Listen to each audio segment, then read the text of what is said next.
Welcome, ladies and gentlemen, to another edition of Tornado Talk.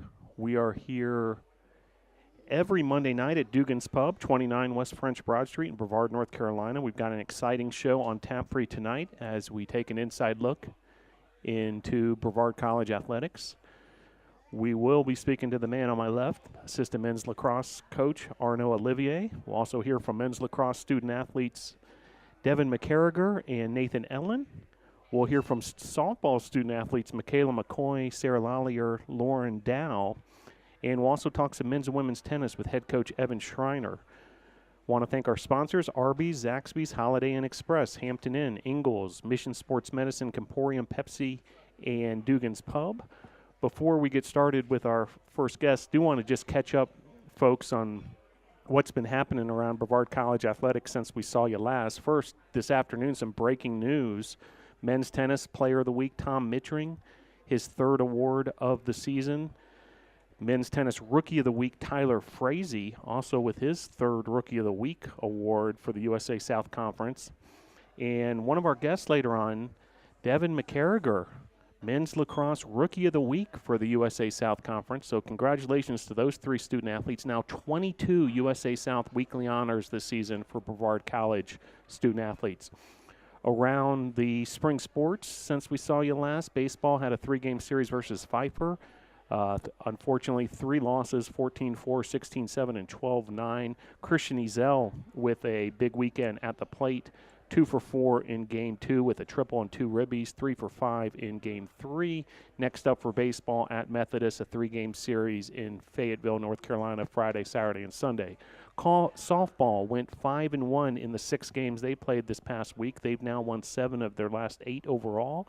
A sweep over Converse, split a doubleheader against Covenant, won a doubleheader at Wesleyan, and Michaela McCoy had just a huge weekend both on the mound, collecting a couple wins and a couple saves, and also at the plate where she hit a grand slam home run, one of the big highlights throughout Brevard College athletics this season. We'll be talking softball a little later. Next up for BC softball, Saturday, a doubleheader versus LaGrange. Begins at noon at Ives Lamel Family Field. And then Sunday, doubleheader versus Huntington, 12-2 at Ives Lamel Family Field. Women's lacrosse, 2 road games at Greensboro and at North Carolina Wesleyan. Unfortunately, both losses for the Tornadoes. The 12-9 loss at Greensboro, Makaya Vacchiano and Nicole O'Connor, each with 3 goals, and an 11-8 loss at North Carolina Wesleyan. Hannah Scarf, Vacchiano, and Hunter Denny each were the offensive catalysts in that match. Next up, women's lacrosse home against Methodist. Hope to see you at 5 p.m. this Saturday at Ives Lamel Family Field. Men's and women's tennis had a busy week last week. 3 wins for men's tennis and also a couple of wins for women's tennis. We'll be talking a lot of tennis later on. As we mentioned, more USA South Conference Athlete of the Week awards being handed out to that group. Next up for tennis at Maryville on Wednesday at 1 p.m. And then Saturday, hope to see you at the McCoy Tennis Complex when the Tornadoes are home versus Covenant on Senior Day, which begins at 2 p.m. Track and field competed at the Montreat Invitational this past weekend. Next up at Lenore Rhine Classic in Hickory, North Carolina. Climbing, big weekend for them. They were at the USA Climbing Appalachian Regional Championships. Congratulations to Madison Altman. She's earned a trip to the National Championships, which will happen in a couple weeks in Murfreesboro, Tennessee. Altman finishes 3rd in the Sport Championships, 5th in speed, and earns that spot at the National Championships. Good showing all the way around for the Tornadoes, who finished 6th in the regional championships ahead of Middle Tennessee State, Duke, Wake Forest, and Western Carolina. Cycling was at the road racing event at King University in Bristol, Tennessee. Tyler Clark finished 2nd in the men's A criterium. A dramatic final lap where Clark crashed on the final lap, and that was after Clark and the eventual race winner had lapped the entire field. Just some high drama up there in Bristol. Hannah Rensman finished 4th in the women's B criterium. And next up for cycling, the Southeastern Conference Road Racing Championships in Tennessee this coming weekend. Women's golf is in action today and tomorrow in Greenville, Tennessee. Men's golf is preparing for its season finale April 20th in Stone Mountain, Georgia. Football spring practice began tonight. Spring practice for women's and men's soccer going on as well. And that brings us to our first guest of the night, Assistant Coach Arnaud Olivier. Coach, thanks for joining the show. Thanks for having me, Phil. I really appreciate it. Well, as you noticed, as I recapped all those spring sports, I left your sport for last because I want to review this past week with men's lacrosse. A big week, two, sensational wins, and would like to start first with the 20-12 win at Emmanuel this past week. A non-conference foe, an NCAA Division II foe, and really a impressive road victory by the Tornadoes. Coach, can we start there, kind of recapping that Emmanuel match? Going into it, we did see some difficulties early on, having Peyton Mooney and Harrison Roberts out with concussions. So, we really had to rely on our younger guys, our younger talent to step up and prepare us for that game. So, we really, worked them hard in practice and, really put it in their minds that they had a really big game coming up for them. So, we went out there and, we played as a team, and that's what really we've been trying to do all season, and just establish that more we, less me culture. And, they were able to put it away and get it done. Some of the numbers from that game, Coach. Jackson McCaig, 8 goals, 2 assists. He goes over the 200-point mark for his career. Oh, yeah. Can you riff on Jackson just a little bit and, tell folks exactly just how sensational of an offensive threat he is? Oh, yeah. No, he loves to have all the room he can get to dodge and, do what he does best. And so, with the new offensive set we've been putting in, he, we allow him to have that. And I think, giving him more room back there, has allowed him to have more, options to go left and right and, just get to the goal a lot easier for him. And, it's just been working really well for him. His speed and, just his vision upfield is just, it's just been growing more and more. And, I'm super proud of him for hitting that 200 mark and, continuing to go past that. Yeah, a sensational mark that he eclipsed there, 200 points in his career, and still going, of course, with more games to follow. Now, Hewitt Farr, who is right behind Jackson McCaig and all the goal-scoring totals, he found the back of the net 7 times in that game at Emmanuel. They really are a tremendous 1-2 punch offensively. It's got to be tough to defend against those two if you're the opposition. Can you talk even more about Hewitt, just like you did with Jackson? No, definitely. Usually with teams that you see in, specifically Division III, a lot of teams will have, not as many studs as we have. And, I'll gladly say we have 4 studs, and Hewitt and Jackson are 2 of them. And, having most teams usually have one really good close defenseman who is more their takeaway guy, and then, having Hewitt and getting covered by their second best guy is, just opens up a lot more for him and allows him to do a lot more and get the job done on his end. But, he's been handling it very, very well, and, him and Jackson are definitely not selfish back there. They're definitely, sharing the ball with each other and getting goals for the team. Now, also with the big game at Emmanuel is Sam Duffy, and he's a player, we haven't talked as much about, hasn't gotten quite as many of the headlines as McCaig and Farr, but I know he's been a big part of your success this season. He had 3 goals and 5 assists, which was a season high at Emmanuel. Can you go even further about Duffy? Yeah, no, Duffy, after the little incident we had at Mars Hill where he broke his jaw, usually when players come back from that, they're usually a little hesitant, with their style of play. But, he's just been taking it every practice, and, he's been grinding more and more. And, we're just trying to get it in his head to be more confident. And, he really stepped up in that game and showed how confident he can be. He's definitely, starting to look like how he was before he took that hit in Mars Hill. But, I really enjoy how he's been stepping up and making more plays. That's great. And, like you said, coming back from that injury, I'm sure it was a tough recovery, but it's great to see him at full speed again and really a big part of that Tornado attack. Now, you mentioned Nathan Ellen and his success on the faceoffs, and also Devin McCarriger and his, stepping in at the goalkeeping position. Robert Kokel, game-high 8 ground balls in that game, and he's been a force, throughout the season. Can you tell us even more about Kokel? Oh, yeah, no, Bobby's been doing really, really well for us. He's a big leader on the field. He's very aggressive and competitive. And, I think having that type of drive and willing to push himself to the limit is what has been a big part of his success on the field.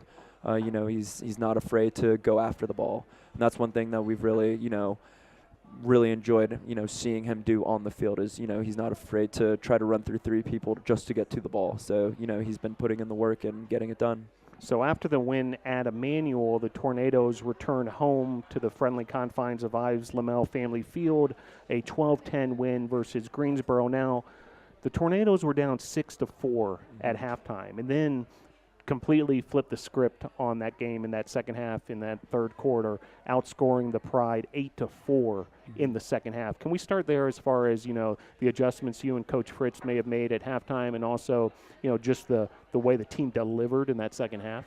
Yeah, I would like to say, sometimes in lacrosse games, if a team typically plays slower at a different pace, sometimes if your team is more faster, they get slowed down like that. They kind of lose, their side of the ball.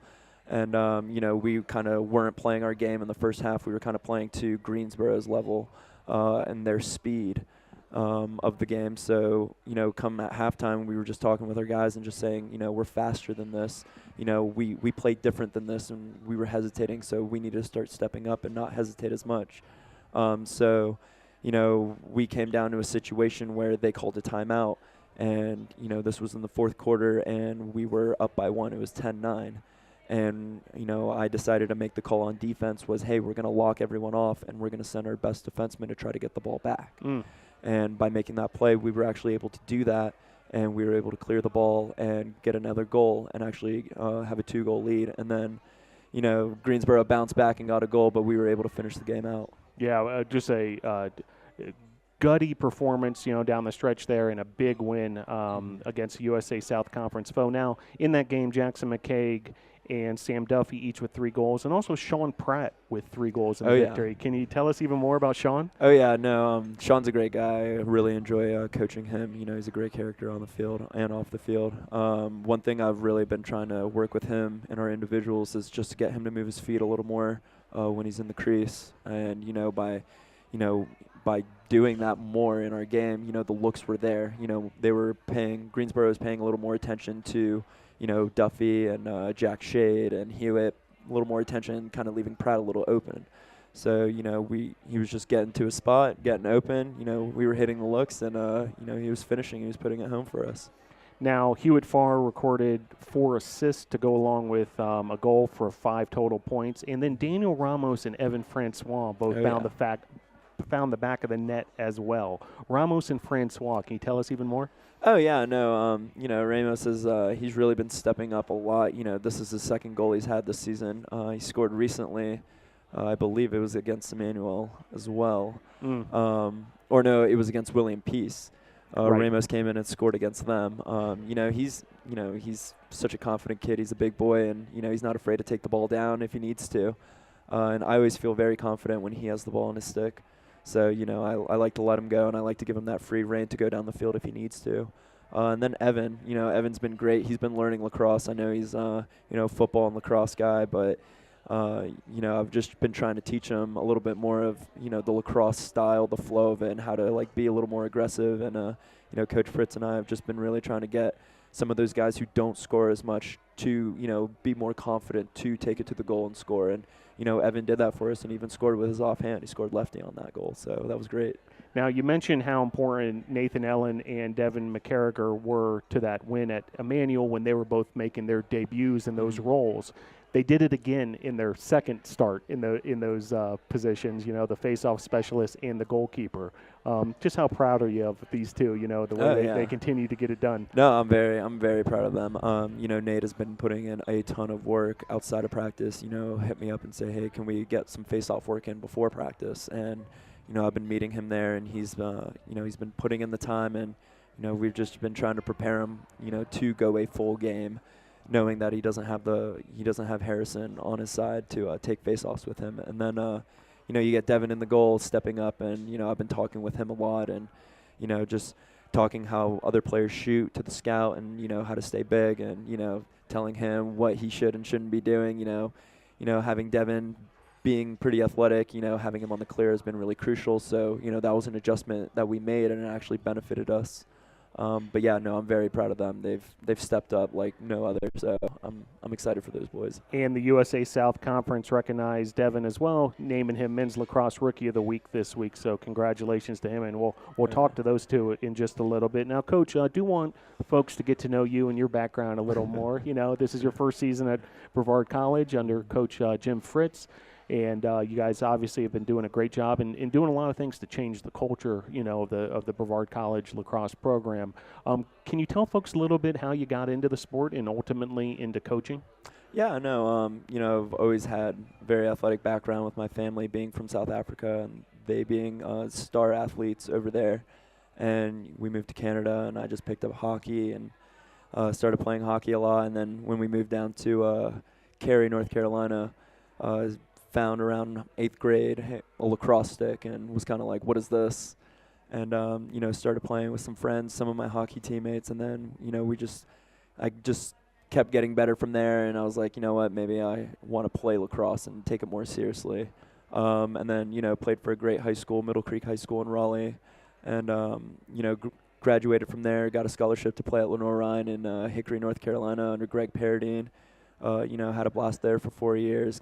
Played long stick midfield, just really got to learn the game. And then, after I graduated, started coaching up the little kids, starting from the ground up, from, middle school kids, and, made my way all the way to a head coach of a high school. And, just wanted kind of to be pushed a little bit more. I felt like there was just so much more left for me to learn. And, Coach Fritz, gave me an opportunity. Gave me a job interview, came down here. He liked what I had to offer. So, he's given me a ton of responsibility, and I've learned more now than I've learned in the past 12 years I've been playing lacrosse. Now, I do want to ask you about one thing. You mentioned, at an early age, relatively for yourself, you made the transition from ice hockey to lacrosse. I'd imagine that's something that happens quite a bit around the country, as far as the two sports have a lot of similarities, in nature. Oh, yeah. Can you talk about that transition, what it takes for an ice hockey player to become a lacrosse player? Yeah, no, I mean, it's, a lot of it is, it's the same intensity, the grit, and, you got to keep your head up. And the transition was real easy, just how you, handle your stick to, handling a long pole for lacrosse is pretty similar. So, the transition is pretty smooth. I feel like it's, a little bit harder for other sport athletes such as football and, soccer to transition as easily to lacrosse. But I do believe being a two-sport athlete gives you an edge. You get to, your body reacts differently in different situations, how you would to other sports. And, if you have more than one skill set, I think that will definitely benefit you as you transition into other sports. I think it's really good that people do play multiple sports instead of just playing one sport their whole life. I think everyone should be playing other sports like basketball and soccer and football and hockey, and then, still giving other sports the opportunity. Personally, I really wanted to play lacrosse in college, so, that's when I decided to push hockey aside and, focus a little bit more on lacrosse just because I wanted to play then. That was just more my passion. I just felt more passionate about lacrosse than I did about anything else. Yeah, well, good for you. I'm glad you made that decision at that juncture, and I can tell just from looking at your face that it was the right move. Oh, yeah. Now, Coach, your specializations include defense, man-down situations when, you guys have basically got to kill a power play for the other team, clears, and then also something called rides. Yes. Can you educate the audience who might not be completely versed in the game of lacrosse what ride is and, and how a team accomplishes that? Yeah, no. So, riding and clearing are just the same, just for the other team. So if our team is riding, that means that the opposing team is trying to get the ball from their defensive end to our offensive end. Right. So what we're trying to do is they have 20 seconds to get it in our zone. We're trying to stop that. So we're trying to send players up to try to pressure the ball to, hopefully make them throw the ball away, or hopefully we can get the ball on the ground and cause transition in the other way going for us. But, yeah, we usually like to, send Bobby or Chris FNC or, even, Demko up there and see if they can get the ball in the midfield, and hopefully we can generate some offense out of that. But yeah, no, we definitely, I like it if we ride hard, but, with how fast the game is and shot clocks nowadays, it's so much faster. So, you just got to be quick about it. Yeah, well, appreciate that. A little lacrosse 101 for the audience here. Coach, next up, 2 road games this weekend. At Piedmont in Demorest, Georgia, and then at Averett in Danville, Virginia. Season's actually winding up pretty quick here. Before we know it, it's going to be senior day on April 20th. As far as this weekend goes, you guys got some momentum, coming off these wins this past week. What are you and Coach Fritz focusing on as far as getting the team ready for these road games? Overall, every week in practice, we just want to get better ourselves. We have scouting reports and things like that we look at on other teams, but overall, we need to know that as long as we're doing our jobs and getting the goal done on our end, then we're going to be successful no matter who we play against. But yeah, no, we're just going in this week just wanting to work hard, stay healthy. We're lucky to get those guys back, Mooney and Harrison back, but, again, still using the guys who've been performing really well. So we're just trying to make sure everyone's healthy and on the same page, and we just continue to grow as a team. Very good. Well, Coach, keep up the good work. Best of luck this weekend at Piedmont and at Averett. And look forward to talking to your players now, Devin and Nathan. It's going to be fun getting to know these guys definitely. better. No, thank you so much, Phil. Thanks, Coach. Thank you. All right, that was assistant coach Arnaud Olivier of the Brevard College men's lacrosse program. He and head coach Jim Fritz doing a great job and coming off 2 big wins this past week, 20-12 at Emmanuel and then 12-10 versus Greensboro.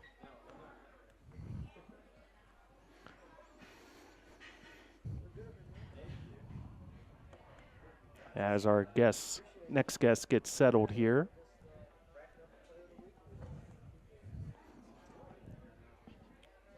Great to be joined now by goalkeeper Devin McCarriger and faceoff specialist Nathan Ellen.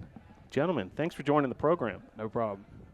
Well, guys, first, I would be remiss not to congratulate Devin on his award that was handed out today. USA South Rookie of the Week. Congratulations, Devin. Thank you. And now both of you guys were kind of thrust into the spotlight this past week, right? There were some injuries, and then suddenly you're in the position where you're the starting guy, at your respective position. Devin, let's start with you as far as, relieving Peyton when he had to sit out a couple games here, and both the manual game and then back home at Greensboro. What was your mindset as far as, suddenly being the starting goalkeeper for the team? Just next man up. Just the culture around here. Small numbers. Everybody knows they got a job to do, so it's just next man up. Yeah, and you certainly delivered a big game at Emmanuel, complete game in goal, 13 saves. You faced 42 shots. Did you feel like it was coming at you rapid fire at times? First half, they had us. They had me. But the second half, we had them good. Now, Nathan, you were in a very similar role, but a very different position, of course, than what Devin plays. You're the face-off specialist. And with the injury to Harrison, you're suddenly the man as far as the face-offs full-time for the Tornadoes. How was that added responsibility for you in that first game at Emmanuel? It didn't really feel like an added responsibility because all of my wing players stepped up and we all fought for those ground balls hard, and it really helped us keep our possessions up and kept us in the game.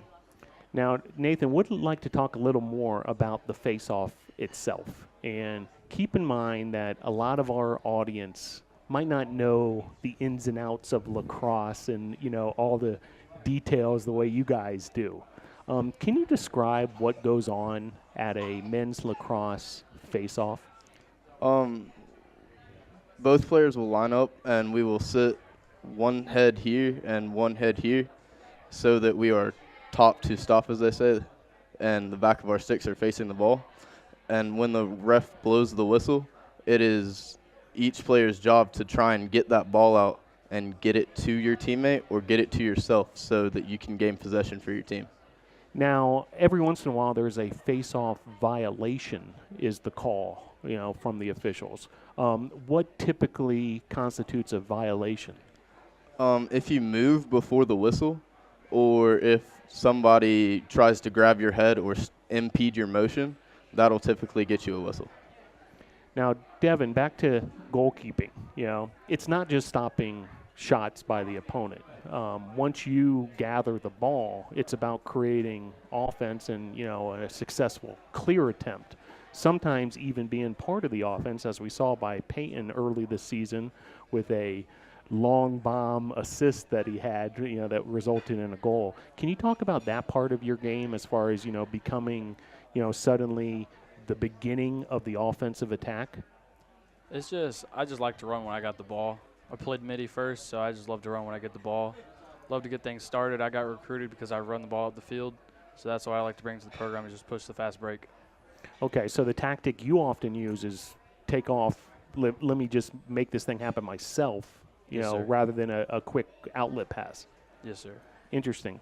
Now, would like to get to know each of you a little more as far as your background and how you got into the sport and how you found Brevard College or Brevard College found you. Nathan, let's start with you. You're from Wilmington, North Carolina. Yes, sir. When did you start playing lacrosse? My 7th and 8th grade years in middle school. Very good. And then was that your sole focus, or did you also play some other sports? I also wrestled and played football back then.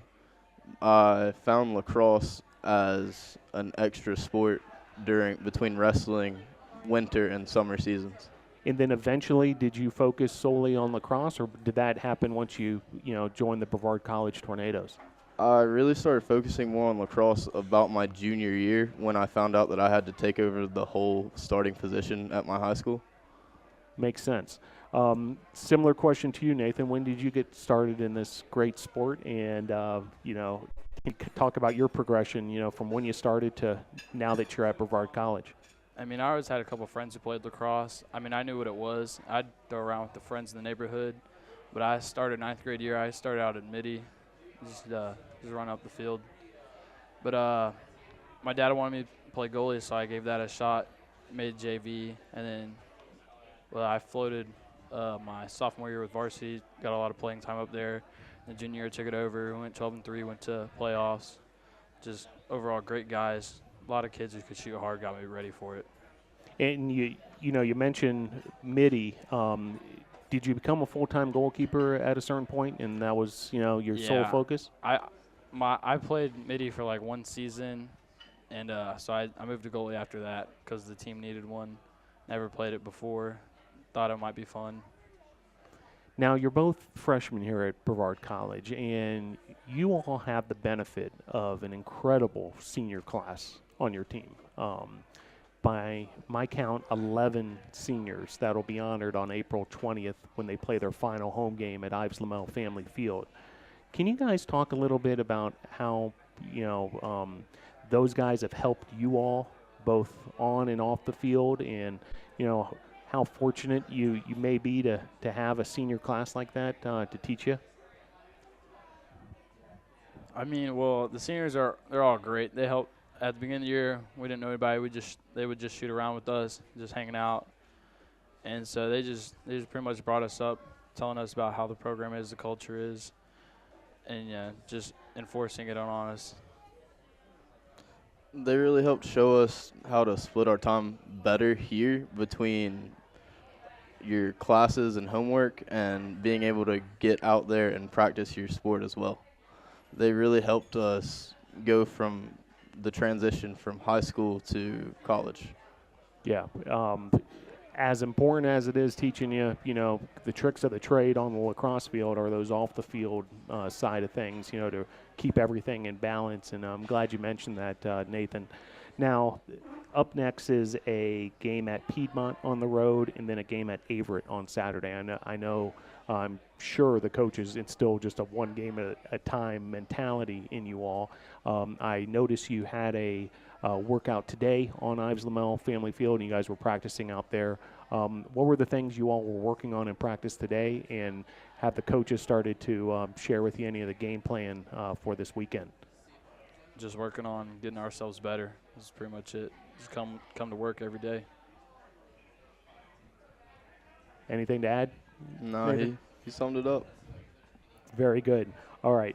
Well, we had your assistant coach, Arno Olivier, on before you. We've also had your head coach, Jim Fritz, on this program. Can you talk about those two, your coaches, and how much they have helped you in your time here at Brevard College? They just bring a different aspect to the game. I'm from Georgia. Not really many people play lacrosse in Georgia, so it's good when you have a coach that knows what he's talking about for both of them. They're both first years here, and when we need something or want to work on something extra, it's nice having Arno being able to come out on the field and practice shots for him or work on extra face-offs, extra ground balls, just extra aspects of the game. Yeah. Well, appreciate those words. Guys, congratulations on, your results these past week. You guys were a big part of it. There's no doubt about it. Nathan on the face-offs, Devin in the goal. Congratulations, Devin, and also the USA South honor. That was cool to see. And good luck this week heading into a couple what I'm sure will be battles in the USA South Conference as you guys continue on in this men's lacrosse season and throughout your careers here at Brevard College. Last thing, anybody you want to give a shout-out to or say hello to, maybe back at home? Oh, no, just my friend Raheem Darrell Brown here. Very good. Not really. No problem. I can handle, most of the talking around here anyway, so not a problem at all. Well, guys, thanks again for joining the show. Good luck this week. Keep up the great work, and we'll be watching every step of the way. All right, that was Devin McCarriger and Nathan Ellen, two big parts of that men's lacrosse success for the Brevard College Tornadoes this past week. 20-12 win at Emmanuel, 12-10 win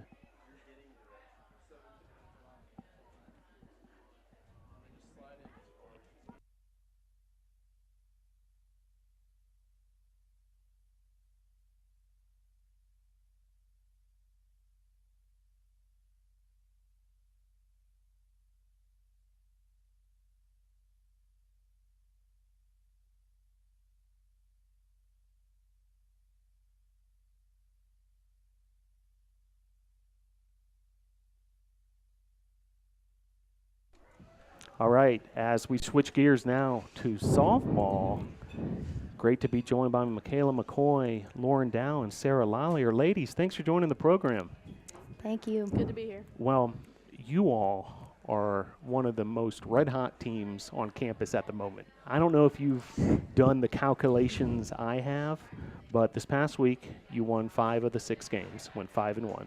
You've won 7 of the 8 games overall, the last 8 you've played. So it seems to me you guys have really been hitting your stride. Can you guys just talk kind of overall, sort of how things have maybe been clicking, this past week or two for you all? I think that now we're finally starting to come together more as a team. It was a bit of a struggle at first with having such a young team, having not as many more mature girls, I would say. But now we're all trying to figure each other out, dealing with each other's personalities, and I think that's a big factor of why we're coming together and doing so well. Yeah, that's the same, kind of like how she said, we're a young team. I'm a freshman, so coming in it was hard to find your spot on the team and find your role, but I feel like we've all kind of started working together and we're finally working as a team.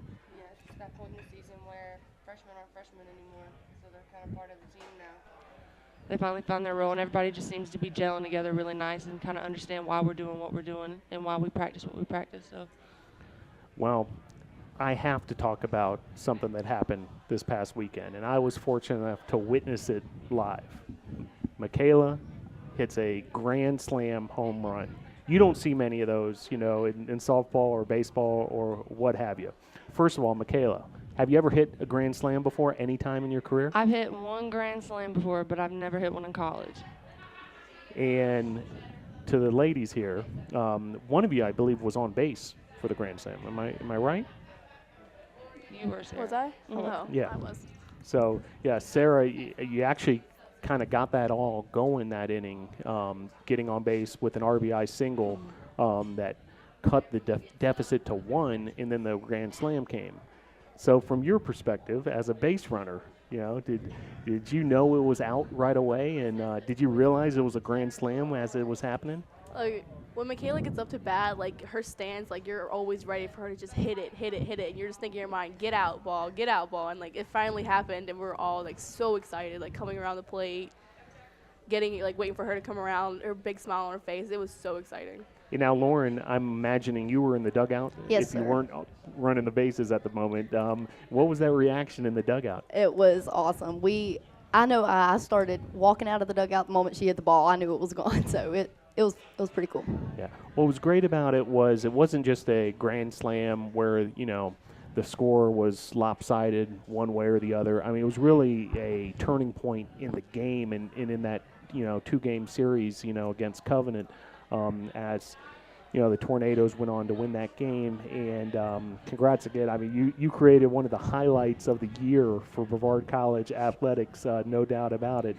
Now, following the grand slam, Michaela, you went back to the mound. You had pitched a complete game earlier, and then you closed out that game. Right. You held the team hitless and earned the save.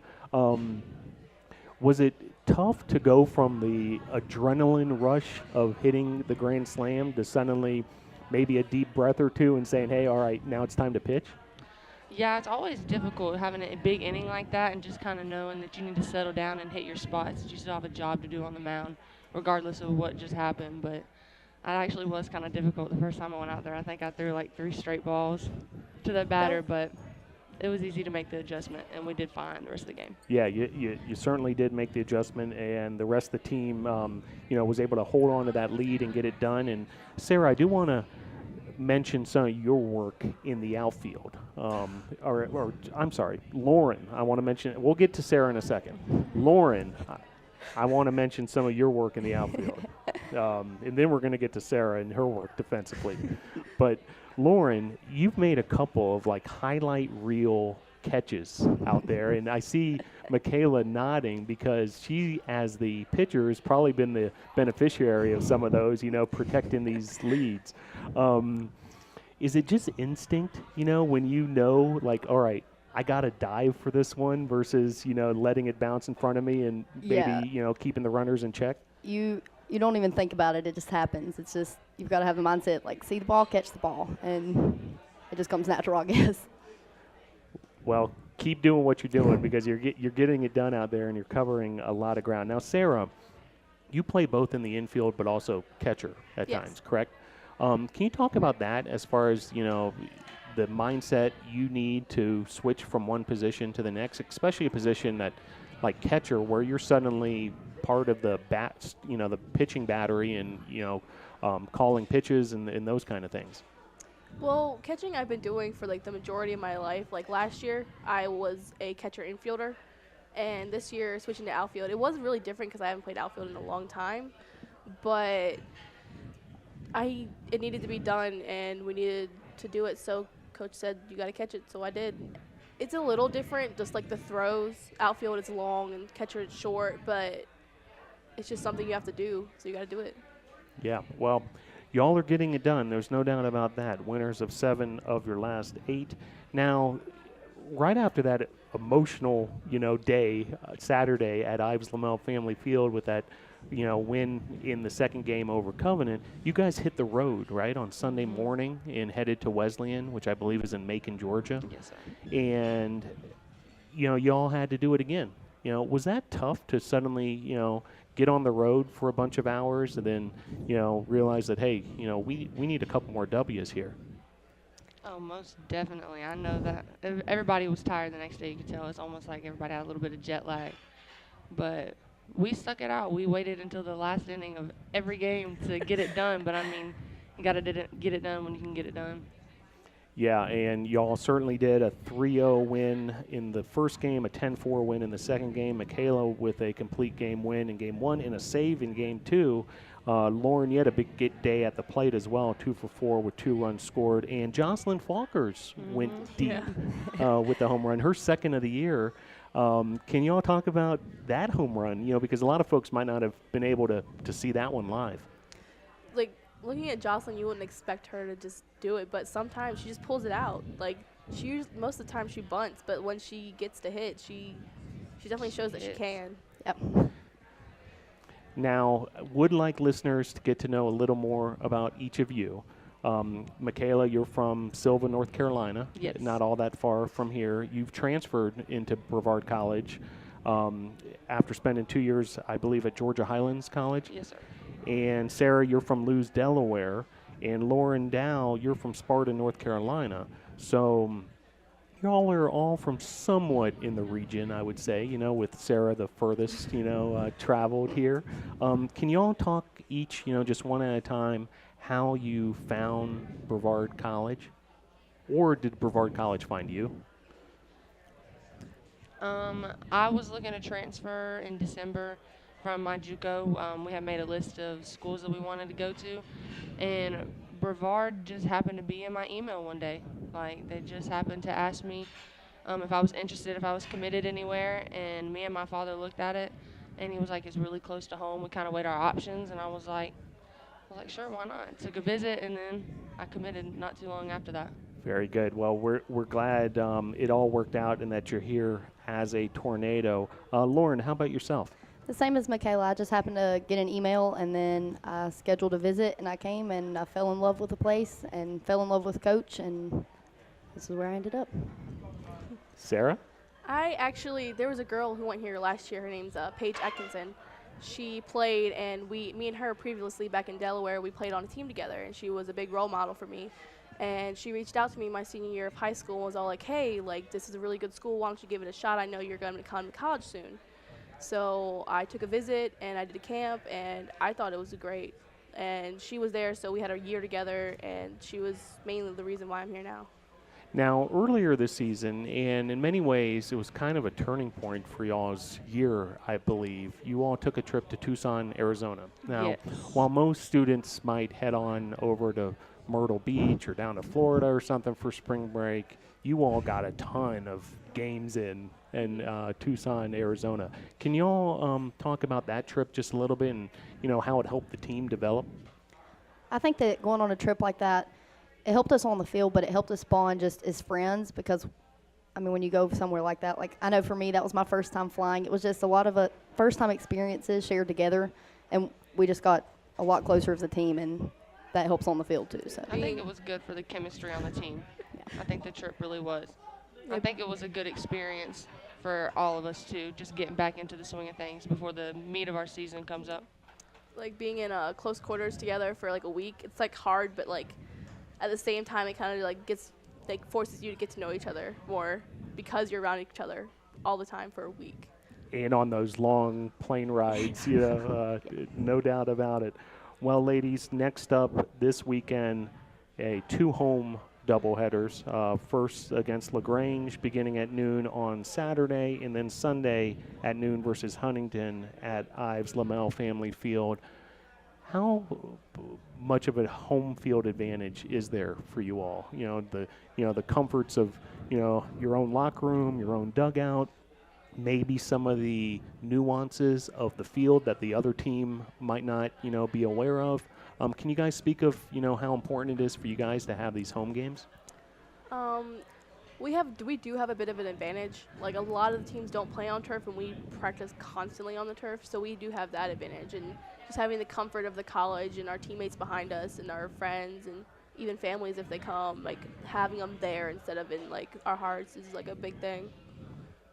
yeah, the turf is definitely a big advantage for us. Most teams don't. They'll show up in tennis shoes. It's good for our part, and like she said, just having the fans there, that always helps. So I think it's good for the morale. I think it's a good, it's a confidence booster for all of us, knowing that we have that much support there and knowing that we know how to play on that field and we know what to expect, and other teams just kind of coming into it and they have to figure it out as they go. So. Well, want to encourage fans to come on out and see these ladies and the rest of the Tornadoes in action this weekend. You guys are putting on a great product. It's a great day out there at Ives Lamel Family Field for the fans. Keep up the good work. Good job tonight. And we'll be watching you on Saturday and Sunday at Ives Lamel Family Field. Thanks for joining the show, ladies. Thank you. All right, thank you. All right, 3 members of that softball team, Michaela McCoy, Sarah Lollier, and Lauren Dow, all 3 part of a big week for the Tornadoes. They went 5-1 on the week, and 7-8 they have won 7 of their last 8 contests. The Tornadoes really hitting their stride, and hope you can make it out this weekend to Ives Lamel Family Field. And speaking of teams who have been hitting their stride, happy to be joined now by head men's and women's tennis coach Evan Schreiner. Coach, thanks for joining the program. Thanks for having me. Well, Coach, a lot to review this past week, and do want to start with the most recent news. USA South Conference releases its Player and Rookie of the Week awards, and once again, Tom Mittring and Tyler Frazee, now both 3-time winners of USA South Conference awards. Tom winning the Men's Tennis Player of the Week, Tyler winning the Men's Tennis Rookie of the Week. Are these awards, what do they mean to you as a coach, and also to the team when there's recognition like that? It's great. Yeah, it's always great to see our players' hard work really pay off, and it show in the awards. So it's definitely really cool to see. I can't be prouder of those guys. The work that they put in is definitely showing, and the effort and the energy that they're putting in on court. It reflects in those awards, and it's awesome to see it happen couple times a year. This is the first time that we're eligible for these awards, these weekly awards, and conference awards and all that stuff. So it's really cool for us to be eligible and for us to be recognized as many times as we have been.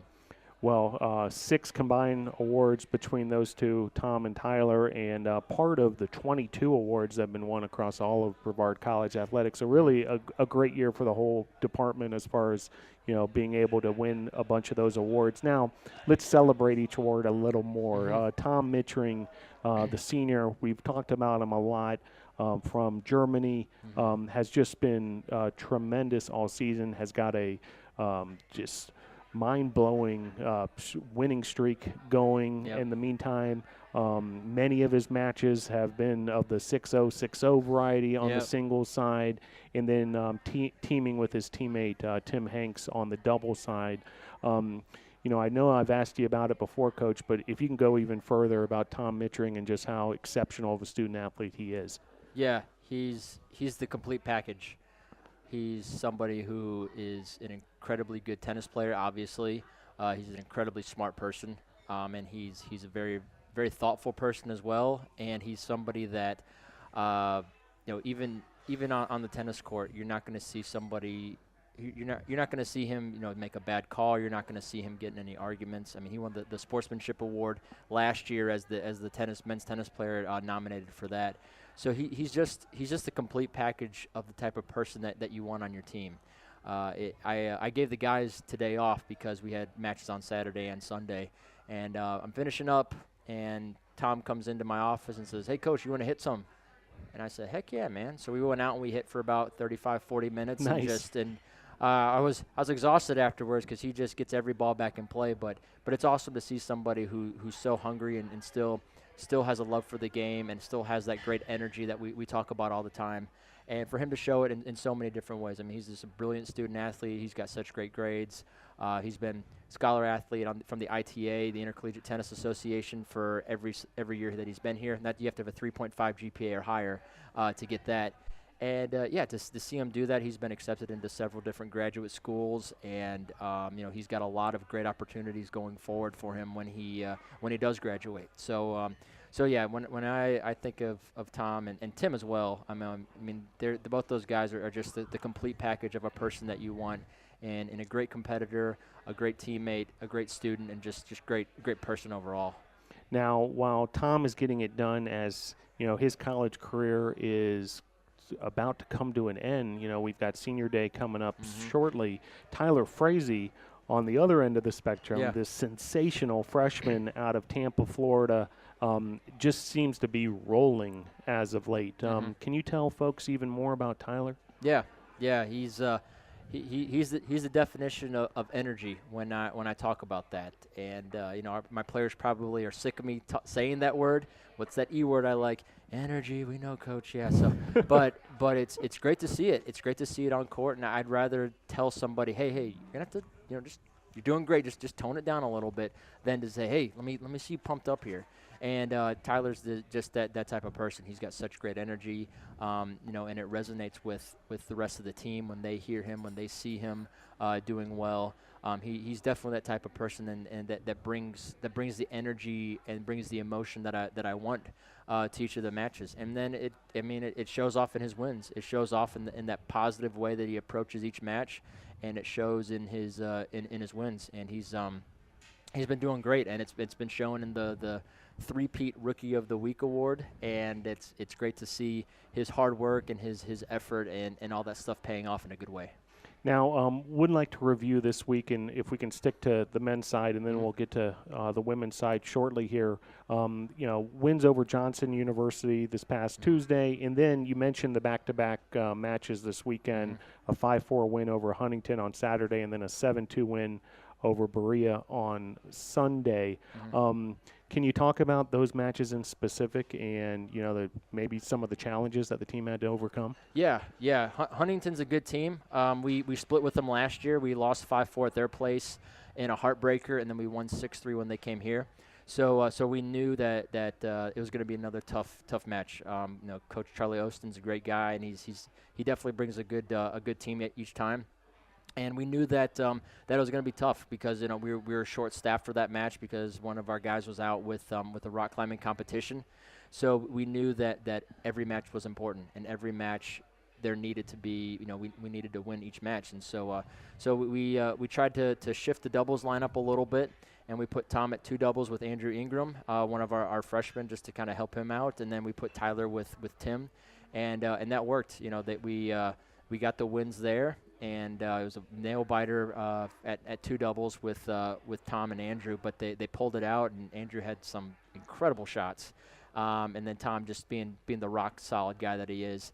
And then we carried that on into singles. And Tom, Tim, and Tyler came out, and they brought that great energy that we talk about all the time.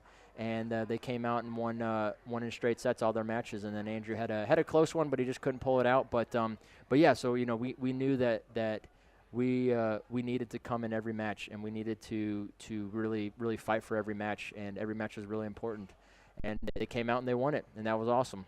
Sound like a real team victory, and then you know, Sunday you got to get right back after it, and you come up with a 7-2 win over Berea. Yeah, and Berea, you know, we were short-staffed. We were actually without Tom the first time that we played them when we traveled to Kentucky. So we had everybody moving up a spot, and so we won towards the top of the lineup, but we just didn't have the firepower at the bottom of the lineup. We lost a couple 3-setters, and we lost 5-4 overall. Our guys did when we played them there. So with Tom in the lineup, we had everybody moving back a spot, which was nice. But at the same time, you know, we're short-staffed, and we knew that every match was important. And if we don't come out and we don't win, or at least be competitive in every match, then it's going to be tough to win those. And I told our guys that from the very beginning. I said, hey, every match is really important, and every match is extremely important, more than you think. And they came out, and we won 8-2 in doubles in both of them. And then our guys came out, and we won. We won all of our singles matches as well. So a couple 3-setters with Andrew and Nathan, and then a couple straight setters with Tom, Tim, and Tyler. But no, it's great. It's great to see them, and you know, we've been talking about, you know, some of our matches, how we're going in as the favorite, and it's tough to play as the favorite, and it's tough to consistently get the wins that are expected of you, and it almost comes like a ho-hum thing sometimes if you're playing somebody who is who you're supposed to beat. But at the same time, those teams, you know, you have a target on your back. Those teams come and they know exactly what type of team you are, and they know that you're gonna you're going to get their best effort. So it's tough to go into those matches, but we came in as the favorite for some of those matches, and we got the win, and it was a good team effort to see. Yeah, and you mentioned Nathan Boppel, who also is part of the climbing team, as you mentioned. They had their biggest event of the season this past Saturday in Nashville, the regional championship. So he traveled there, competed in that event, which was, a grueling day for those guys, traveled home, and then came up with the singles win on Sunday. Yeah. How proud are you of Nathan, as far as being able to create that balance between the two sports? Extremely proud of him. Extremely proud. And, I was never a two-sport athlete in college, so I can't imagine how tough it is, especially competing with two that are going on to the same season. So it's I know it's a challenge for Nathan, and I know that there's probably some days where, he may physically be a little drained doing rock climbing in the morning and then tennis in the afternoon. But the one great thing, and the one thing that I tell him all the time is hey man, it's I don't notice that. I wouldn't look at him and say, oh man, he must have pulled an all-nighter, or he must have had a really tough competition, because he doesn't show it in practice. He understands that there's more to tennis than just individually getting better, but also the fact that there's somebody on the other side of the net, whether it's an opponent, whether it's a teammate, and you've got to do your best to challenge that opponent, or you've got to do your best to work with your teammate. And that's one thing that I've never had to say to him. I've never noticed that he's never brought a tough rock climbing competition or a tough practice for rock climbing into practice for a tennis match, or for practice or a match. He never does that, and he's just such a positive person. And it is a bummer sometimes to miss him for some of our matches, but at the same time we understand that he's very passionate in tennis and rock climbing, and we're me and Travis Gray, the rock climbing coach, do our best to work it out to where we both get him as much as we need him, and we're not burning him out as well. So it's a little bit of a juggling act there, but Nathan's never shown any type of burnout or anything like that. He's such a positive person, and he really reflects that in his personality and how well liked he is on the team. Now the women's tennis team has just been rolling as well. Grand total of 7 straight wins, 7-2 win over Johnson University last Tuesday in non-conference play, and then a dominant 8-0 win over Agnes Scott this past Saturday. Singles wins by Samantha Seppi, Darden King, Eleanor Flannery, Kenzie Bowman. Jen Cox got a singles win on Saturday as well. Can you talk about the women's team and just what kind of stride they seem to be hitting right now? Yeah, it's fantastic. It's great to have that momentum, and especially when we're coming into the latter half of our season, where we're going to be playing some tough opponents, and Piedmont again, and Huntington, LaGrange, and Covenant. Those are going to be some tough schools coming up. But it's good to see us hitting that stride and us seeing that great energy that we have going into those. And we had a good practice today. I gave our guys the day off in our women practice, and we had a great practice today. So it's great to see that we have a long weekend with a tough match, and we've got Maryville coming up here in a couple days. But you can't really tell that we're right in the thick of our season, and you can't really tell that we're several dozen matches deep. So it's great to see that, and it's great to see them coming with that energy and with that effort every practice, and me not having to kind of force it or pull it out of them. It's just they're ready to go, and it's great to have that momentum with the nice win streak going on, and we're hoping to carry that for the next couple weeks into the latter half of our season. And just as we talked about Tom Mittring's singles win streak, Samantha Seppi is starting to build one of her own. 7 straight singles wins, and many by the 6-0, 6-0 variety as well. Can you talk a little more about Samantha Seppi and how special of a player she is? Yeah, incredibly special. She came up to me looking to transfer, so this is her first semester at Brevard. And we're very fortunate to have her, not just as a tennis player, but just as a person. I can't say enough great things about her. Just the energy that she brings to each match. You're going to get the best out of her every single time, And then after the match, she's there with such good positive energy and just little silly inside jokes with the rest of the team, and that kind of resonates through the rest of the team. They see her kind of saying some funny things and cheering on her teammates after she's won a match, and that resonates, and everybody else is like, hey, I want to join in on that. So it's cool to see to see a spark like her really show that with the rest of the team, and it's great. I mean, and obviously she's a phenomenal tennis player, and we had Kelsey Kushner. She was out for our last couple matches with in Baltimore, Maryland for a criminal justice honor society thing, and then she had to take the LSAT this past Saturday. So she's been super busy with stuff and getting ready for her career post tennis, and we put Darden King with her for doubles, and they played great together. So it was awesome to see that it doesn't matter who we can put with Samantha. She's willing to be a great person and be a great role model, and it's great to see people heeding the call to playing up as well. When we're not talking about Darden, and it's great to see that. But Seppi, she's a great person. Extremely proud of the work she's been putting in. And we're extremely happy to have her on this team, part of our tennis family. And just as Tyler Frazee is making headlines as a freshman on the men's side, Eleanor Flannery's been doing the same on the women's side. Yep. Can you tell folks even more about Eleanor and perhaps how she's developed, throughout her freshman season? Yeah. I mean, she started off with a great winning streak in fall play, but she's continuing it on here in the spring. Mm-hmm. Yeah, she's great. She's surprising me at every practice.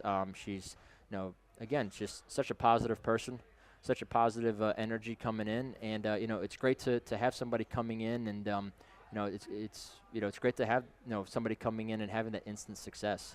Sometimes it's tough to find your niche in college tennis and finding out what type of player you're going to be and what's going to help you win the most. But it doesn't matter who we played her against. Johnson C. Smith, Converse, our conference opponents.